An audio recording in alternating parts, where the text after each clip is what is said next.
你知唔知喺香港呢個咁貴嘅城市，竟然仲可以揾到1蚊1斤嘅菜心？係啊，你冇聽錯，真係1蚊，甚至有時係1蚊一堆。你平時去超市睇下，求其一包仔都要10幾20蚊，點解街市呢啲老闆可以賣到咁平？佢哋係咪開善堂？定係啲菜係垃圾桶執返嚟？好多人話呢啲叫同歸於盡㗎，聽落好得驚，但背後個內幕其實係一場你死我活嘅商戰，亦係街市老闆絕對唔會話俾你聽嘅揾錢秘密。今日我就同大家逐層拆解呢粒1蚊菜背後到底係點樣喺蝕錢嘅表象下面收埋咗啲驚人嘅利潤。我哋先嚟講下個場景。如果你有去開深水埗、大埔或者元朗啲街市，你一定見過嗰種場面，幾個賣菜檔口排排坐，大家嘅菜式差唔多，但係突然間有一檔嗌出1蚊1斤，然後成班師奶好似失控咁湧過去。你以為嗰個老闆今日心情好，或者佢屋企執到金？其實呢個係街市最殘酷嘅本錢戰。講真，而家係2026年代，物流費、人工、租金邊樣唔貴？喺2026呢個時空，你搭程車都唔止1蚊啦，點解斤菜可以賣1蚊？其實要明白1蚊斤菜心點賺錢，我哋首先要睇下個入貨價。喺長沙灣或者西區副食品批發市場，菜心嘅批發價係會隨住天氣、供應量每日變動嘅。有時批發價可能係3、4蚊斤，但係點解老闆要賣1蚊？呢個就係所謂嘅領頭羊策略。老闆心入面有一條數，佢唔係要靠呢1斤菜心賺你錢，佢係要用呢1蚊嘅菜心，將成個街市嘅人流全部吸晒過嚟佢嗰檔。你想下，你見到1蚊斤菜，你一定會行埋去睇，行埋去之後，你唔會只係買1斤菜心咁簡單，你會諗，既然都嚟到咯，順便買埋隔籬啲菜心苗啦，或者買埋啲西蘭花、生菜。而呢啲其他嘅蔬菜，佢個價錢就唔係1蚊啦，可能係10蚊2斤，或者8蚊1斤。老闆喺菜心度蝕咗嗰2、3蚊，佢喺其他菜度輕易就賺返埋。呢種就係好典型嘅交叉補貼。但係你可能會問，如果我真係好精明，我只係買嗰1斤1蚊嘅菜心，咁佢咪真係蝕咯？冇錯，如果你只係買1斤，佢係蝕。但係街市老闆最叻係咩？係大細碼同捆綁銷售。佢嗰啲1蚊斤嘅菜心，通常都係擺喺最外面、最顯眼嘅位置，而且好多時係已經執好晒一袋袋，或者係一堆堆咁。呢啲菜心好多時係所謂嘅大路貨，即係量好大、質素一般般嘅貨。老闆喺批發市場一次過入幾百箱，成本可以壓到好低。當佢有100斤菜，其中50斤賣1蚊嚟吸引人流，剩低嗰50斤，佢可以用精選菜心嘅名義賣返8蚊、10蚊斤。啲師奶行到埋嚟，見到1蚊嗰啲比較老、多黃葉，自然會望下隔籬嗰啲靚啲嘅菜。結果大部分人最後都係買咗嗰啲貴菜，呢個就係心戰。再講深一層，呢個同歸於盡嘅內幕，其實係針對競爭對手嘅。想象下，一條街有3檔賣菜，大家本來都賣緊6蚊斤。A 檔突然間發神經賣1蚊，B 檔同C檔就會好頭痛。如果 B 同事唔跟住減，佢哋成日都會冇客，啲菜擺喺度就會黃會爛，最後都要抌。如果佢哋跟住減到1蚊，大家就一齊蝕。A 檔老闆點解咁做？通常係因為佢背後有強大嘅資金鏈，或者佢係連鎖經營嘅。佢賣1蚊，目標唔係賺錢，係要清場。佢要逼到隔籬嗰2檔小本經營嘅老闆頂唔順，交唔起租，最後執笠。等競爭對手死晒之後，呢條街就得返佢一檔。到時佢想賣10蚊、12蚊斤，你都照樣要買。呢個就係街市入面最血腥嘅壟斷戰。我識得一個喺街市做咗30幾年嘅老前輩，佢今年已經60歲啦。佢同我講過，以前街市係講人情味，而家係講生存。佢話有啲大財團背景嘅菜檔，佢哋喺大陸有自己嘅菜場，由種植、採摘、物流到零售一條龍。對於佢哋嚟講，1蚊斤菜心可能真係佢哋嘅成本價，甚至係低過成本少少。但係佢哋每日出貨量係以噸計嘅，只要喺物流過程入面慳返少少，或者喺其他貴價菜度賺多啲，呢啲1蚊菜就只係一種營銷成本。而且大家唔好忽略咗重量呢個陷阱。雖然係講緊1蚊斤，但係街市入面個磅係點樣，大家都心知肚明。我唔係話所有老闆都呃秤，但係呢個行業入面確實存在一啲技術調整。例如佢個磅可能本身就比標準輕少少，或者佢喺稱菜嘅時候連埋個濕淋淋嘅膠袋，甚至係啲菜本身就浸過水，吸晒水分，重到飛起。你以為買咗1斤，其實可能得12、3兩，咁樣計反埋，佢其實冇蝕咁多。仲有一招，老闆死都唔會講嘅，就係配角賺錢法。你去買菜，老闆會好熱情咁問你：靚姐，買斤菜心啊？1蚊咋？要唔要埋啲薑蔥啊？你諗下，1蚊斤菜心你覺得好抵，咁買多3蚊薑蔥、5蚊蒜頭、10蚊辣椒，你都覺得係細數目啦。但係你知唔知薑、蔥、蒜呢啲嘢，其實係街市入面利潤最高嘅嘢。佢哋入貨價極平，但係分開一細嚿一細嚿咁賣，利潤可以係幾倍甚至10倍。你喺1蚊菜度慳咗嘅錢，分分鐘喺買薑蔥嘅時候全部嘔反晒出嚟。再嚟講下個時間差，好多1蚊斤嘅菜，通常係出現在2個時段，一係就係大清早，用嚟帶動全日嘅氣氛，等大家覺得呢檔嘢平；二係就係傍晚收市前。收市前賣1蚊，係因為呢啲菜已經擺咗全日，水分流失晒，賣相開始差。老闆知道，如果今晚賣唔去，聽日就要抌。與其抌咗佢，不如賣1蚊，起碼收返少少本，仲可以順便清埋個貨尾。呢啲叫斬手指避沙蟲，係生意人嘅基本生存之道。但係點解我話呢個係同歸於盡呢？因為呢種惡性競爭對成個行業嘅打擊係好大嘅。當1蚊斤菜心變成一種常態，消費者嘅心理預期就會被扭曲。大家會覺得菜心就係應該咁平，當有一日菜價回升到正常水平，大家就會覺得個老闆搶錢，結果搞到啲老實經營想提供高品質蔬菜嘅小檔口完全生存唔到，最後街市就會得返啲賣平價劣質菜嘅檔口，或者係大財團壟斷嘅連鎖店。我曾經聽過一個元朗嘅菜販講過佢嘅經歷，佢話佢喺嗰區做咗20年。以前大家都有商有量，點知有1年對面開咗間新嘢，一嚟就玩1蚊1斤，玩咗成個月。佢當時50幾歲，差啲想退休唔做。佢話嗰個月佢每日都要蝕幾百蚊，但係又要開門，因為如果唔開，啲熟客就全部走晒去對面。佢最後係靠賣一啲高端嘅由日本或者外國入口嘅溫室菜嚟救命。因為嗰啲菜嘅客群唔係追求1蚊斤嘅鮮奶。佢話呢場仗打落去，真係會同歸於盡，大家一齊冇飯食。仲有一個好隱晦嘅賺錢途徑，係關於供應商回扣。你以為老闆買菜係一手交錢一手交貨？其實好多連鎖菜檔同大型供應商係有協議嘅，只要佢哋每日幫供應商消化到一定數量嘅貨，供應商喺月底會返啲佣金或者回扣俾佢。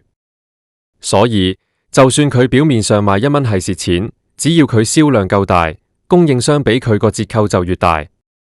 佢其實係幫供應商做緊去庫存嘅工作。呢種商業模式，一般市民根本睇唔透。所以話1蚊斤菜心唔係一個簡單嘅價錢牌，而係一個精心設計嘅陷阱，亦係一場生存遊戲。下次你見到呢啲1蚊菜，你可以買，但係你要知，老闆絕對唔係因為愛你而賣咁平，佢係喺同競爭對手鬥緊氣，或者係想誘惑你買更多其他嘢。講到呢度，我諗起有一排某個區嘅街市鬥得好勁，唔單止係菜心1蚊，連生菜、菜苗都係1蚊，成條街都係1蚊1斤嘅叫賣聲。你以為係好事？結果嗰個月之後，成條街有3間小菜檔執咗笠。等嗰3間檔口一執，剩低嗰間原本賣1蚊嘅檔口，即刻將菜價加到8蚊。啲師奶仲要排隊買，因為附近已經冇其他選擇。呢個就係殘酷嘅現實。老闆死口唔講嘅嘢，其實仲有一樣，就係貨源嘅秘密。有啲1蚊菜，其實係尾期貨。乜嘢係尾期貨？即係啲菜已經過咗最壯年嘅時期，或者係喺運輸過程入面受過壓、受過凍。呢啲菜雖然未爛，但係營養價值同口感已經差咗好多。老闆會將呢啲貨用1蚊清走，因為佢哋知呢啲貨擺多1日都唔得。如果你買返去即刻食，可能冇問題，但係如果你想擺幾日，你會發現佢好快就會變黑變臭。大家有冇諗過，點解街市啲老闆個個都好似好大聲、好惡咁？其實佢哋壓力好大。喺2026呢個時代，租金升、人工升，唯一唔升嘅係菜價。佢哋每日凌晨2、3點就要起身去批發市場搶貨。如果搶唔到靚貨，或者搶到嘅貨太貴，嗰日就係白做。賣1蚊斤菜，對佢哋來講係一種賭博，賭嘅係人流，賭嘅係你會唔會買其他嘢。如果嗰日人流唔夠，或者大家真係只係買嗰1蚊菜，老闆嗰日就真係喊都無淚。有啲老闆會做得更絕，佢會將啲1蚊菜心同埋一啲賣唔去嘅嘢，例如係幾條就嚟爛嘅紅蘿蔔，或者一細包發咗芽嘅薯仔，捆綁埋一齊賣，話係福袋或者特惠套餐。你見到10蚊有咁大堆嘢，覺得好抵。其實老闆係將啲垃圾清走緊，你幫佢分擔咗處理廢物嘅成本，佢仲賺咗你10蚊。我記得有一次，我去訪問一位喺街市做咗40幾年嘅姨姨，佢今年已經60歲啦。佢話：後生仔，你睇呢啲1蚊菜，其實係血汗錢嚟㗎。佢話佢哋要不停咁喺堆菜入面揀，將最爛嘅剔走，將仲可以見人嘅擺出嚟。佢話有時為咗維持呢個1蚊嘅噱頭，佢哋甚至要自己貼錢入貨。我問佢點解要咁辛苦，佢話呢行就係咁，你唔平，人哋就唔嚟，人哋唔嚟，你就死路一條。我哋呢啲小商販只能夠喺夾縫入面生存。呢種同歸於盡嘅策略，最後受害嘅未必係老闆，而係成個食物供應鏈嘅質素。當大家都追求平，農夫就會用更多化肥、農藥嚟催生，務求令產量最大化，成本最低化。因為只有咁，佢哋先可以喺呢場1蚊戰入面 survival。而我哋食入肚嘅，就係呢啲被過度開發嘅蔬菜。呢個係一個惡性循環。其實要破解老闆呢啲招數，我哋做消費者嘅都要精明啲。見到1蚊菜可以買，但唔好因為平就買太多。要睇清楚質素，要計清楚個磅。最重要係唔好因為貪平而忽略咗其他嘢嘅價錢。老闆喺呢度收你1蚊，佢一定會喺另一度收返你10蚊。呢個世界上冇免費嘅午餐，亦都冇唔想賺錢嘅老闆。我再同大家分享一個內幕，係關於入貨技巧嘅。有啲老闆會專門等批發市場快要收市嘅時候先去掃貨。嗰個時候，批發商為咗清貨，會用極低嘅價錢，甚至係送嘅方式，將剩低嘅菜俾啲零售商。呢啲菜返到街市，自然可以賣到1蚊1斤，甚至係1蚊3斤。但係呢啲菜嘅質素係最難保證嘅，因為佢哋已經經歷咗長時間嘅搬運同暴曬。老闆唔會話你聽呢啲菜係收尾貨，佢只會話你聽佢係全場最抵。仲有一種情況係老闆之間嘅協議，你以為佢哋真係打緊仗？有時佢哋係私下講好咗嘅。今個禮拜我呢檔賣1蚊菜心，你嗰檔賣1蚊生菜，咁樣大家都可以吸到人流，又唔會真係打到大家殘晒。呢種叫合謀定價嘅變種，雖然唔係咁常見，但喺一啲老牌街市入面係存在嘅。所以下次你再行過街市，聽到嗰聲撕心裂肺嘅1蚊1斤，你要識得用另一個角度去睇件事。嗰個1蚊係老闆嘅有利，係商場嘅子彈，亦係街市生存嘅悲歌。你要明白喺2026呢個時空，所有嘢都有代價。你慳咗嗰幾蚊，可能係犧牲咗口感，可能係犧牲咗健康，又或者係無意中參與咗一場針對小商販嘅淘汰賽。如果你問我，老闆係點樣靠1蚊菜心賺錢？我會話，佢唔係靠菜心賺錢，佢係靠人性賺錢。佢利用咗人貪小便宜嘅心理，利用咗人對底嘅追求，將你引入口，然後再用其他方式將錢賺返嚟。呢個就係街市老闆死口唔講嘅真相。我識得一位喺街市幫手嘅後生仔，佢今年25歲。佢話佢每日都要幫老闆搬幾百箱菜。佢話老闆最中意睇到師奶搶菜嘅畫面，因為只要有人搶，個氣氛就出咗嚟。氣氛一出，就算啲菜係5蚊、8蚊，大家都會覺得好抵，一齊搶埋一份。佢話呢個叫羊群心理。1蚊斤菜心就係個領羊帶住成群羊入去個圍欄度。講到呢度，大家係咪覺得街市老闆其實好有智慧？係啊，佢哋雖然未必讀過好多書，但係佢哋對心理學、對市場營銷、對成本控制有住最直覺、最實戰嘅理解。佢哋喺每日嘅叫賣聲入面實踐緊最深奧嘅商業邏輯。但係作為消費者，我哋都要諗下，如果街市最後只剩下1蚊菜，對我哋嚟講真係好事嗎？我哋可能失去咗選擇嘅權利，失去咗食物多樣性，甚至失去咗街市嗰份獨特嘅活力。嗰種同歸於盡嘅內幕，其實係一個警號，提醒我哋喺追求物美價廉嘅同時，都要留一條生路俾嗰啲老實經營嘅小商販。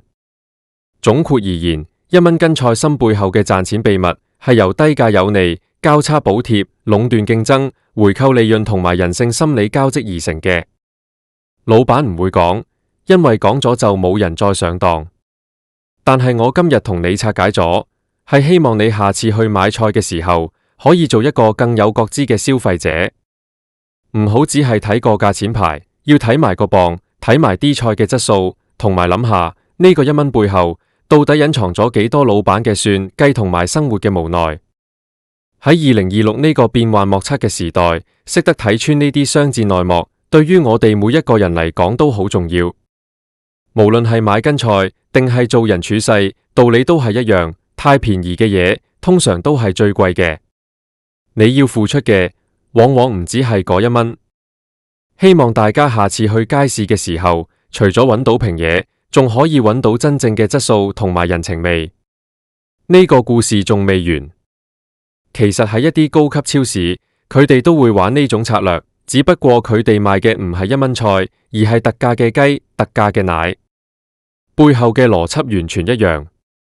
所以無論你係去街市定係去超市，你都要保持清醒，唔好俾嗰個紅底白字嘅價錢牌沖昏咗頭腦。最後，我想同大家講，街市老闆雖然係做生意，但係佢哋都要養家糊口。喺呢場同歸於盡嘅競爭入面，佢哋其實都係受害者。如果可以，大家買菜嘅時候，除咗睇價錢，都可以同老闆傾下偈，感受下佢哋嘅辛酸。可能你會發現，比起嗰1蚊嘅平菜，嗰份交流同信任，先係街市最值錢嘅嘢。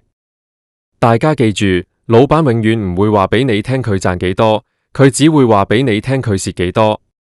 1蚊斤菜，聽下就算，最重要係你自己識得揀，識得計。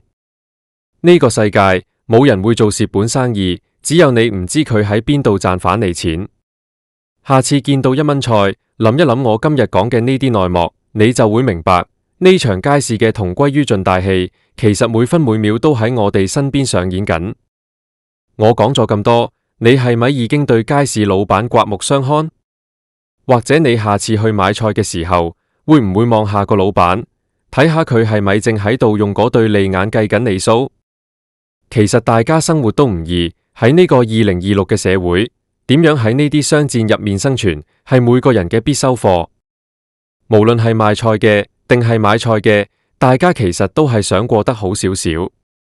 所以明白咗呢啲內幕之後，我哋唔係要敵視老闆，而係要學識點樣喺呢個複雜嘅市場入面保護好自己個荷包，同時亦都對呢個社會多一份理解。1蚊斤菜心係香港街市嘅奇觀，亦係呢個城市生存智慧嘅縮影。老闆唔講嘅秘密，我幫你講咗啦。下次再去街市，記得要帶埋眼識人，帶埋心識貨。呢場同歸於盡嘅遊戲，你而家已經掌握咗個玩法，希望你可以喺入面游刃有餘。